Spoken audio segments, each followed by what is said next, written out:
niya, kasama ng Espiritu Santo, magpasawalang hanggan.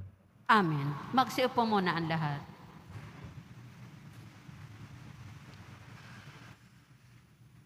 Pagbasa mula sa aklat ni Propeta Daniel. Habang ako'y nakatingin, may naglagay ng mga trono. Nakaupo sa isa sa mga ito ang isang nabubuhay magpakailanman. Kumikinang sa kaputian ang kanyang kasuutan at parang lantay na lana ang kanyang buhok. Ang trono niya'y nagniningning. Ang mga gulong nito ay apoy na nagliliyab. Huwaring agos ng tubig ang apoy na bumumuga mula sa trono. Ang naglilingkod sa kanya'y 1,000,000, bukod pa sa milyon-milyong nakaantabay.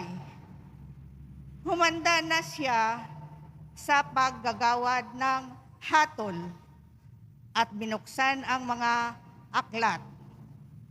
Patuloy ang aking pangitain. Ang nakita ko naman ay isang tila taong nakasakay sa ulap.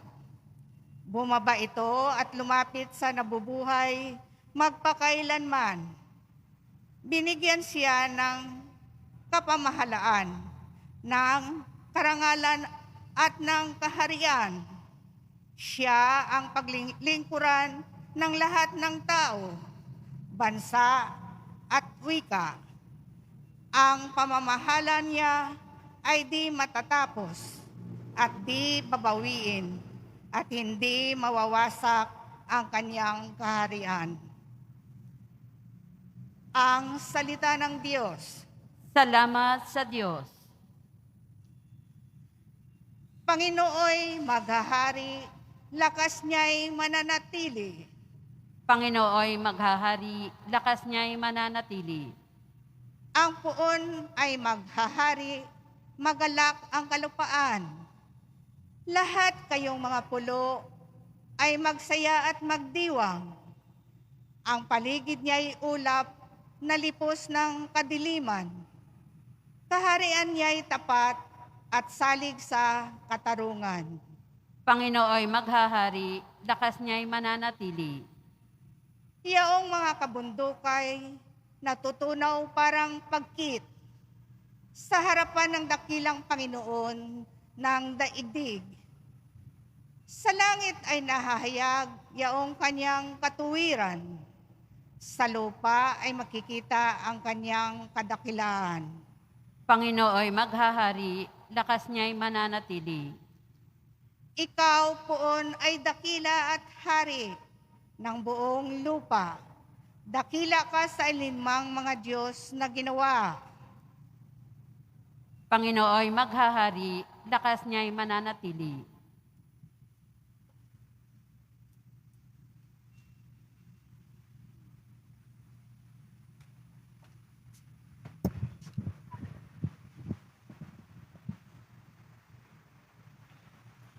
Pagbasa mula sa ikalawang sulat ni Apostol San Pedro.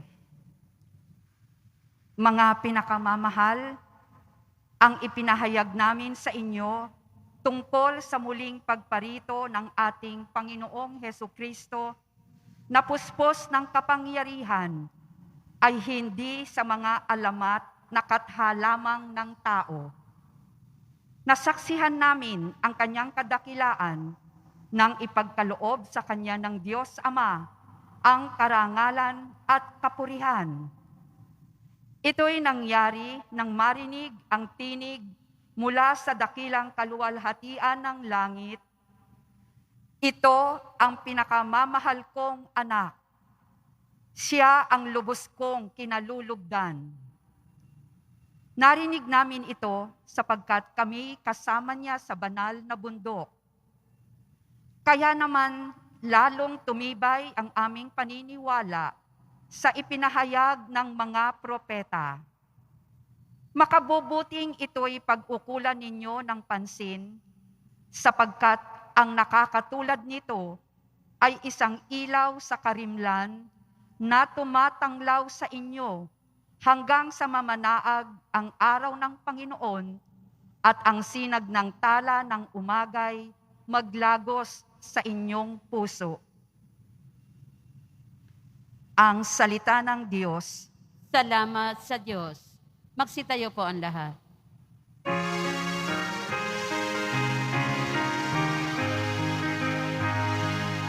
Hallelujah, hallelujah, hallelujah, hallelujah.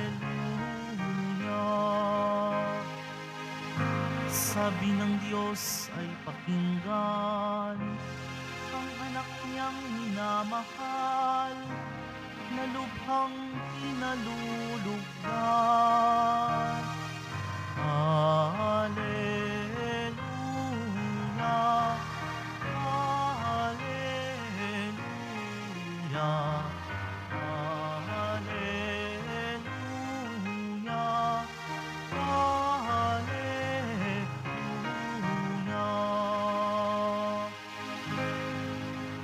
Sumainyo ang Panginoon. At sumaiyo rin. Ang mabuting balita ng Panginoon ayon kay San Lucas. Papuri sa iyo, Panginoon. Noong panahong iyon, umakyat si Jesus sa bundok upang manalangin. Isinama niya sina Pedro, Juan at Santiago. Samantalang siya'y nananalangin, nagbago ang anyo ng kanyang mukha. Nagningning ang kanyang kasuotan na naging puting-puti. Di kaginsa-ginsay, lumitaw ang dalawang lalaki, sina Moises at Elias, na napakitang may kaningningan at nakipag-usap sa kanya. Pinag-uusapan nila ang nalalapit na pagpanaw ni Jesus na magaganap sa Jerusalem. Tulog na tulog si Pedro at ang kanyang mga kasama, ngunit sila'y biglang nagising at nakita nila si Jesus na nagniningning at ang dalawang lalaking nakatayo sa tabi niya. Nang papaalis na sa tabi ni Jesus ang mga lalaki, sinabi ni Pedro, "Guro, mabuti pa'y dumito na tayo. Gagawa po kami ng 3 kubol, isa sa inyo, isa kay Moises, at isa kay Elias." Ang totoo'y hindi niya nalalaman ang kanyang sinasabi. Nagsasalita pa siya nang matakpan sila ng isang ulap at sila'y natakot. At may isang tinig mula sa alapaap na nagsabi, "Ito ang aking anak, ang aking hinirang. Siya ang inyong pakinggan." Nang tumigil ang tinig, nakita nilang nag-iisa na sa Jesus at hindi muna sinabi ng mga alagad kanino man ang kanilang nakita. Ang mabuting balita ng Panginoon. Pinupuri ka namin, Panginoong Hesukristo. Magsiupo muna ang lahat. Isang magandang araw po sa inyong lahat. August 6 at ngayon po ay pinagdiriwang natin ang kapisahan ng pagliliwanag sa bagong anyo ng Panginoon o yung Transfiguration. At ngayon, narinig natin yung tinig na nagpapakilala naman kay Jesus na sadyang sinasabing, kanino ka matatakot? Kasama mo si Jesus. Sino ba si Jesus? Ang sabi sa ebanghelyo natin, ito ang aking anak, ang aking hinirang. Siya ang inyong pakinggan.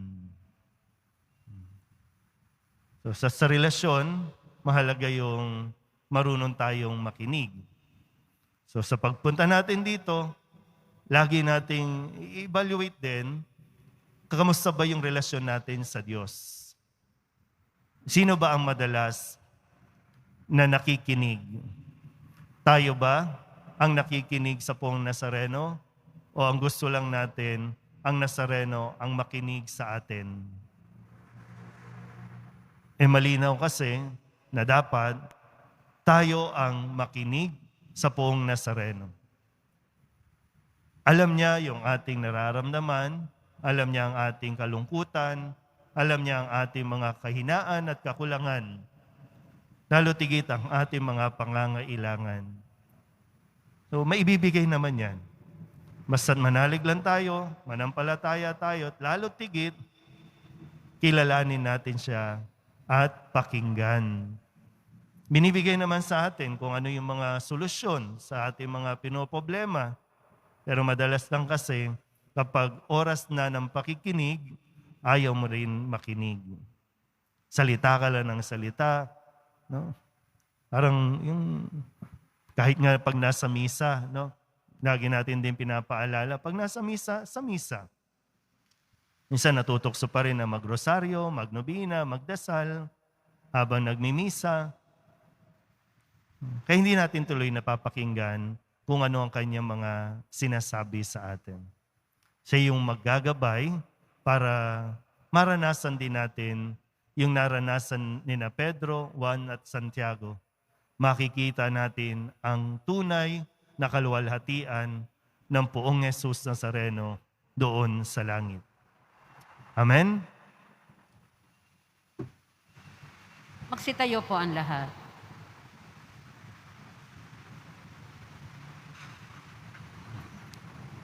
Sa pagbabagong anyo, inihahayag ng Ama ang kaluwalhatian ng kanyang anak.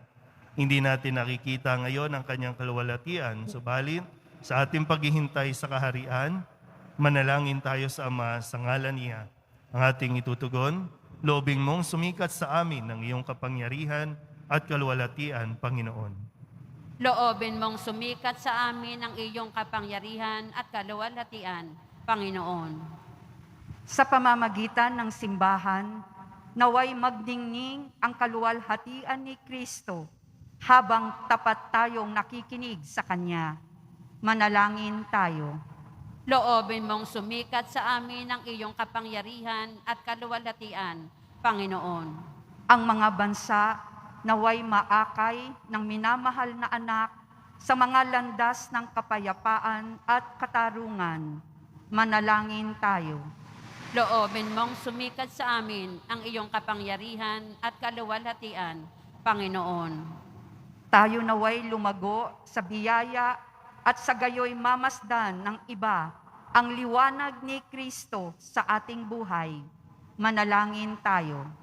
Loobin mong sumikat sa amin ang iyong kapangyarihan at kaluwalhatian, Panginoon. Ang mga taong nagdurusa, naway makita ang kanilang hinahanap na nagbagong anyong manunubos. Manalangin tayo. Loobin mong sumikat sa amin ang iyong kapangyarihan at kaluwalhatian, Panginoon. Ang mga yumao, naway magkaroon ng bagong anyo at makatulad ng niluwalhating katawan ni Kristo. Manalangin tayo. Loobin mong sumikat sa amin ang iyong kapangyarihan at kaluwalhatian, Panginoon. Idulog din natin sa Panginoon ang ating mga personal na kahilingan at mga panalangin para sa ating mga pamilya. Ganon din ang lahat ng mga misang pasasalamat, espesyal na intensyon at mga kaluluwa na hinihiling na ipagdasal sa misang ito.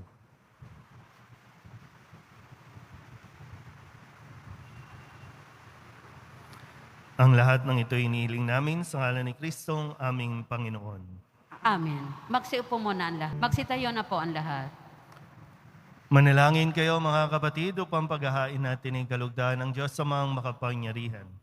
Tanggapin nawa ng Panginoon itong paghahain sa iyong mga kamay, sa kapurihan niya at karangalan, sa ating kapakinabangan at sa buong sambayanan niyang banal. Ama naming lumikha, ang mga hain namin naway maging banal sa liwanag ng bagong anyo ng anak mong mahal. Ang kadilimang dulot ng kasalanan sa amin ay maparamnawa sa sinag niyang maningning. Sa pamamagitan niya, kasama ng Espiritu Santo, magpasawalang hanggan. Amen. Sumainyo ang Panginoon. At sumaiyo rin. Itaas sa Diyos ang inyong puso at diwa. Itinaas na namin sa Panginoon. Pasalamatan natin ang Panginoong ating Diyos. Marapat na siya ay pasalamatan. Ama naming makapangyarihan, tunay ngang marapat na ikaw ay aming pasalamatan sa pamamagitan ni Jesucristo na aming Panginoon. Ipinakita niyang siya'y maningning habang ang mga piling alagad ay nakatingin. Pinuspos niya sa kaliwanagan ang katawan niyang di iba sa karaniwan. Dito'y pinawi niya ang pangamba't takot ng mga alagad sa magaganap sa krus. Dito'y inilahad niya sa kanyang sambayanan na magliliwanag ang tanang kanyang pinangunguluhan. Kaya kaysa ng mga anghel na nagsisiawit ng papuri sa iyo nang walang humpay sa kalangitan, kami nagbubunyi sa iyong kadakilaan. Santo, Santo, Santo, Panginoong Diyos ng mga hukbo, napupuno ang langit at lupa ng kadakilaan mo. Hosana sa kaitaasan, pinagpala ang naparirito sa ngalan ng Panginoon. Hosana sa kaitaasan. Magsiluhod po ang lahat. Ama naming banal, ikaw ang bukal ng tanang kabanalan. Kaya't sa pamamagitan ng iyong Espiritu, gawin mong banal ang kaloob na ito upang para sa aming maging katawan at dugo ng aming Panginoong Hesukristo. Bago niya pinagtiis ang kusang loob na maging handog, hinawakan niya ang tinapay, pinasalamatan kaniya, pinaghati-hati niya iyon, iniabot sa kanyang mga alagad at sinabi, tanggapin ninyong lahat ito at kanin, ito ang aking katawan na ihahandog para sa inyo.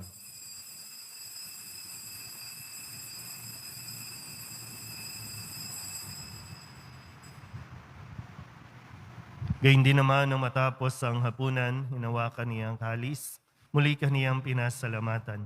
Iniabot niya ang kalis sa kanyang mga alagad at sinabi, tanggapin ninyong lahat ito at inumin. Ito ang kalis ng aking dugo, ng bago at walang hanggang tipan, ng aking dugo na ibubuhos para sa inyo at para sa lahat sa ikapagpapatawad ng mga kasalanan.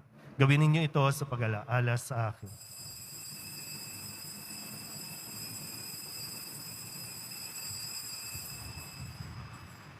Magsitayo na po ang lahat. Ipagbunyi natin ang misteryo ng pananampalataya. Si Kristo'y namatay, si Kristo'y nabuhay, si Kristo'y babalik sa wakas ng panahon. Ama, ginagawa namin ngayon ang pag-alaala sa pagkamatay at muling pagkabuhay ng iyong anak. Kaya tiniaalay namin sa iyo ang tinapay na nagbibigay buhay at ang kalis na nagkakaloob ng kaligtasan. Kami napapasalamat dahil kami iyong minarapat na tumayo sa harap mo para maglingkod sa iyo. Isinasamo namin kami magsasalo-salo sa katawan at dugo ni Kristo ay mabuklod sa pagkakaisa sa pamamagitan ng Espiritu Santo. Ama, lingapin mo ang iyong simbahang laganap sa buong daigdig. Puspusin mo kami sa pag-ibig kay San Francisco na aming Papa at ni Jose na aming Obispo at ng Tanang Kaparian. Alalahanin mo rin ang mga kapatid naming nahimlay na may pag-asang sila'y muling mabubuhay, gayon din ang lahat ng mga pumanaw. Kawaan mo sila at patuloyin sa iyong kaliwanagan. Kawaan mo at pagindapating kaming lahat na makasalo sa iyong buhay na walang wakas. Kaysa ng mahal na Birhen Maria na Ina ng Diyos, ng kabiyak ng puso niyang San Jose, kaysa ng mga apostol at ng lahat ng mga banal na namuhay dito sa daigdig ng kalugod-lugod sa iyo, may pagdiwang nawa namin ng pagpupuri sa ikararangal mo sa pamamagitan ng iyong anak na aming Panginoong Hesukristo. Sa pamamagitan ng Kristo, kasama niya at sa Kanya, ang lahat ng parangal at papuri ay sa iyo, Diyos amang makapangyarihan, kasama ng Espiritu Santo, magpasawalang hanggan. Amen, Amen, Amen. Buong kababaang loob tayong tumawag sa ating Panginoon ng Ama namin. Ama namin, Sumasalangit ka, sambahin ang ngalan mo. Mapasa amin ang kaharian mo. Sundin ang loob mo dito sa lupa para nan sa langit. Bigyan mo kami ngayon ng aming kakanin sa araw-araw. At patawarin mo kami sa aming mga sala para ng pagpapatawad namin sa nakakasala sa amin. At huwag mo kaming ipahintulot sa tukso at iadya mo kami sa lahat ng masama. hinihiling namin kami iadya sa lahat ng masama, pagkalooban ng kapayapaan araw-araw, iligtas sa kasalanan at ilayo sa lahat ng kapahamakan, samantalang aming pinananabikan ang dakilang araw ng pagpapahayag ng tagapagligtas naming si Hesus Kristo. Sapagkat iyo ang kaharian at ang kapangyarihan at ang kapurihan magpakailanman. Amen. Panginoong Hesus Kristo, sinabi mo sa iyong mga apostol, "Kapayapaan ang iniiwan ko sa inyo, ang aking kapayapaan ang ibinibigay ko sa inyo. Tunghayan mo ang aming pananampalataya at huwag ang aming mga pagkakasala. Pagkalooban mo kami ng kapayapaan at pagkakaisa ayon sa iyong kalooban, kasama ng Espiritu Santo, magpasawalang hanggan." Amen. Ang kapayapaan ng Panginoon ay laging sumainyo. At sumaiyo rin. Magbigyan po tayo ng kapayapaan sa isa't isa. Kordero ng Diyos na nag-aalis ng mga kasalanan ng sanlibutan, maawa ka sa amin. Kordero ng Diyos na nag-aalis ng mga kasalanan ng sanlibutan, maawa ka sa amin. Kordero ng Diyos na nag-aalis ng mga kasalanan ng sanlibutan, ipagkaloob mo sa amin ang kapayapaan. Magsiluhod po ang lahat.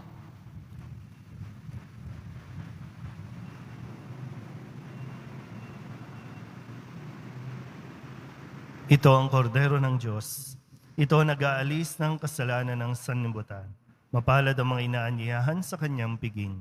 Panginoon, hindi ako karapat-dapat na magpatuloy sa iyo, ngunit sa isang salita mo lamang ay gagaling na ako. Katawan ni Kristo, Amen.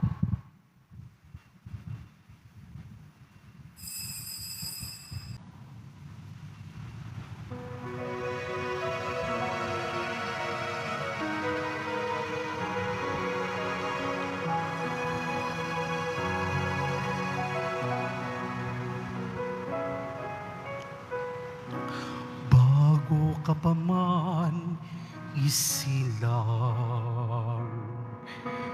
inibig na kita. Bawat sandali ng iyong buhay, kinagabayan kita.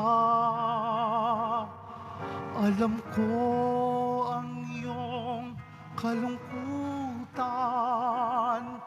ako may nasasaktan. Maging ang iyong kaligayahan, nako ang may dahilan. Di ba dinidinig kita? Karamay sa iyong pag-isa, sa iyong paghihirap at pagdurusa. Ako ang iyong pag-asa. Alam ko ang iyong kapigatian, kailan may di ka iiwan. Hindi ka mag-iisa, ngunit bakit nangangamba? Bakit kayo natatakot? Wala pa ba kayong pananalig? Hindi pa ba sapat ang aking pag-ibig upang kayo'y kumapit sa aking bisig? Bakit kayo natatakot kung noon pa may iniibig na kayo?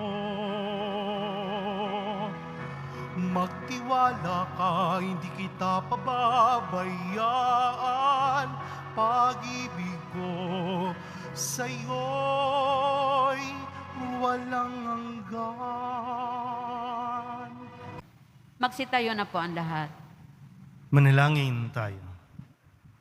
Ama naming mapagmahal, ang tinanggap naming banal na pakikinabang ay siya nawang magpabago sa amin sa ikapagiging kalarawan ng niloob mong magpamalas ng pagliliwanag sa bagong anyo bilang aming tagapamagitan kasama ng Espiritu Santo magpasawalang hanggan. Amen. Sumainyo ang Panginoon. At sumaiyo rin. Manalangin tayo para sa pagbabasbas. Mahal na pong Jesus Nazareno, inihiyag mo sa pamamagitan ng krus ang walang maliw na pag-ibig ng Diyos sa sangkatauhan. Pakinggan mo ang kahilingan ng iyong angkan na nagsusumamo sa iyo. Makamtanawa nila ang iyong katugunan at tanggapin ang kasagutan na may utang na loob na tinatanaw. Basbasan din po ninyo ang mga dala-dala nilang mga imahin at dasalan at lahat ng mga may karamdaman.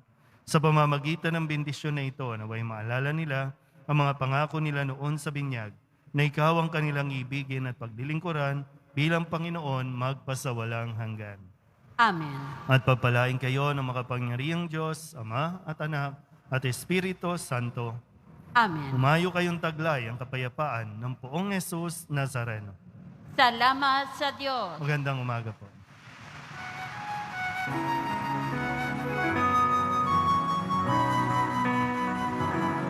Nuestro Padre Jesus Nazareno, sinasamba ka namin.